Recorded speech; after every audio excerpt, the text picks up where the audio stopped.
A very good afternoon, class 9. Today we are going to revise our chapter number 4 of economics, that is food security in India.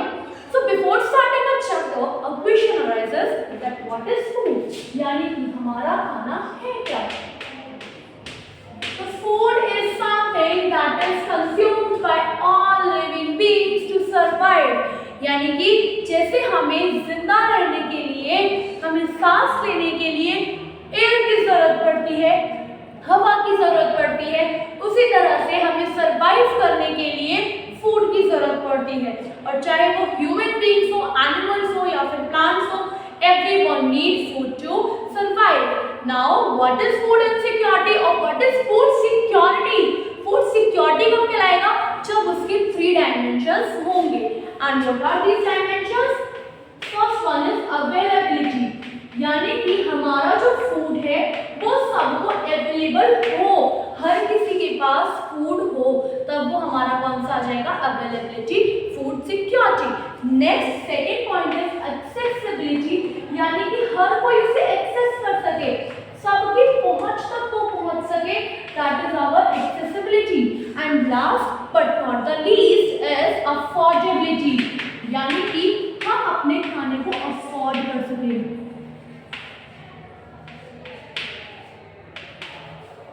Basically affordability क्या कह रहा है? हमारे पास खाना है, available है हमारे पास, हमारी पहुंच में भी नहीं है, लेकिन हम उसे अफोर्ड नहीं कर सकते, तो इसका भी होने का कोई मतलब नहीं है। So basically food is something which is available, accessible and affordable, and when these all the dimensions fulfil it becomes food security. But now a question arises, क्या कोई सिर्फ एक पुअर पर्सन ही भूखा रहता है? क्या फूड इनसिक्योरिटी सिर्फ एक पुअर पर्सन को झेलनी पड़ती है? So the answer is no. जरूरी नहीं है कि जो इंसान गरीब है उसी को फूड इनसिक्योरिटी झेलनी पड़े। क्यों? क्योंकि कई बार एक इंसान जो कि रिच है, मे बी वो नेचुरल कैलामिटीज से सफर करे, यानी कि हमारी जो भी प्राकृतिक आपदाएं होती हैं वो उससे सफर करे, और उस वजह से क्या होता है, हमारी प्राकृतिक आपदाओं की वजह से, जैसे कि अभी अगर हम एग्जाम्पल देखें, हमारा कोविड का टाइम आया था। कोविड के टाइम पे जो लोग अमीर थे उनके पास भी खाना नहीं था। जब हमारे यहाँ पर बाढ़ आ जाती है, फ्लड आ जाता है, लोगों के पास खाना नहीं होता, तो चाहे रिच हो चाहे पुअर हो, नेचुरल कैलामिटीज के टाइम पे everyone has to face the food insecurity situation. So now the next question arises a famine situation. अब फेमाइन की सिचुएशन क्या होती है? जब इंसान के पास खाना नहीं पहुंचेगा, वो क्या रह जाएगा? हंगर। क्या हो जाएगा वो पर्सन? हंगर। वो हंगर से जूझेगा, यानी कि भूख से जूझेगा, और जब वो हंगर को फेस करने लगेगा, धीरे धीरे करके वो सिचुएशन इतनी ज्यादा बढ़ जाएगी कि हमारे यहाँ पर कोई अवेलेबिलिटी नहीं होगी। Now let's say an example, एक इंसान भूखा है, अब उसको अगर खाना मिलेगा वो ज्यादा खाएगा। तो बेसिकली कंज्यूमर का एक नेचर होता है, कंज्यूमर क्या करता है, जो चीज उसे सस्ती मिलती है ना वो उसे ज्यादा लेता है, और जो चीज महंगी मिलती है वो उसे कम लेता है। इसी तरह प्रोड्यूसर सोचता है कि जो चीज डिमांड में ज्यादा हो उसका प्राइस ज्यादा कर दो।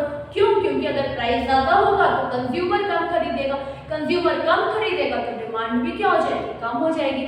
बेसिकली ये प्रॉपर्टी अप्लाई होती है हमारी फूड इनसिक्योरिटी में, जब ऐसी सिचुएशन आती है कि किसी के पास खाने को नहीं होता, और ऐसे में हमारा प्रोड्यूसर जो कि खाने की जो प्राइस होते हैं, फूड के जो प्राइस होते हैं, उनको इंक्रीज कर देते हैं, जिसकी वजह से उस इंक्रीज प्राइस की वजह से इंसान यानी कि कंज्यूमर उस फूड को परचेज नहीं कर पाते, और जब वो परचेज नहीं कर पाते तो वो हंगर को झेलने लगते हैं, एंड धीरे धीरे करके एक सिचुएशन बन जाती है, that situation is known as famine situation.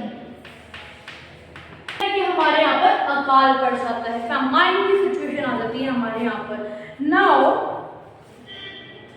Late us read from our book, availability of food means production within the country, यानी कि जो भी हमारा प्रोडक्शन हो रहा है कंट्री के अंदर, that is availability. Food import and the previous year stock stored in government granaries, यानी कि जो भी हमारा फूड स्टॉक हो रखा है, स्टोर हो रखा है, वो सब हमारा अवेलेबिलिटी के अंदर आएगा।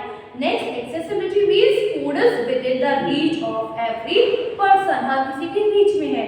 अफोर्डेबिलिटी, जब इंसान अफोर्ड कर सकता है, it implies that an individual has enough money to buy sufficient safe and nutritious food. अब क्या खाना खरीदना मतलब हम जंक फूड खरीदना? नो, खाना खरीदना मतलब क्या है? अफोर्डेबल किसको करेंगे हम? जो हमारे न्यूट्रिशियस हो, यानी कि जो हमें पोषण प्रदान करेगा, वो वाले हमारे फूड कौन से होंगे? अफोर्डेबल फूड्स होंगे। Next, how is food security affected during calamities? ये पॉइंट्स भी हमने डिस्कस कर लिया अभी कि फूड किस तरह से अफेक्ट किया जाता है कैलेमिटीज के टाइम पे। So now let us see an example in 1943, the example of West Bengal. A Bengal state of India faced a most dramatic and massive destruction due to the famine situation occurred in 1943. यानी कि 1943 में एक ऐसी situation occur हुई थी बंगाल के अंदर जिसमें लोगों को अकाल की वजह से मरना पड़ा। More than 30 lakhs people were killed, यानी कि 30 लाख से ज़्यादा लोग जो है वो मर गए थे। किस वजह से? भूख की वजह से, खाने की वजह से। So now let us read ahead. Nothing like the Bengal famine has happened in India again. और उसके बाद ऐसी कोई भी सिचुएशन हमारे इंडिया में ऑकर नहीं हुई। But it is disturbing to know that even today there are places like Kalahandi, Kashipur in Odisha where famine-like conditions have been existing for many years and where some starvation deaths have also been reported. Starvation यानी कि हमारे बहुत रुक जाना, हमारे जो भी foods वगैरह हमें अवेलेबल ना होना। तो बेसिकली हमारी जो भी चीज़ें थी, आज के टाइम में भी उड़ीसा में एक एरिया है जिसका नाम हमारा कालाहंदी और काशीपुर है, जहाँ पे लोग भूख की वजह को सफ़र करते हैं। Starvation deaths are also reported in the Baran district of Rajasthan, Palamau district of Jharkhand and many other remote areas during the recent year. यानी कि आज भी भूख की वजह से लोग कई जगहों पर मरते हैं, जिसमें हमारा राजस्थान, उड़ीसा एंड झारखंड शामिल होता है। Who are food insecure? कौन food insecure है हमारा? Although a large section of people suffer from food and nutrition insecurity in India, यानी कि एक बहुत बड़ा सेक्शन जो है हमारे इंडिया के अंदर फूड इनसिक्योरिटी को झेलता है।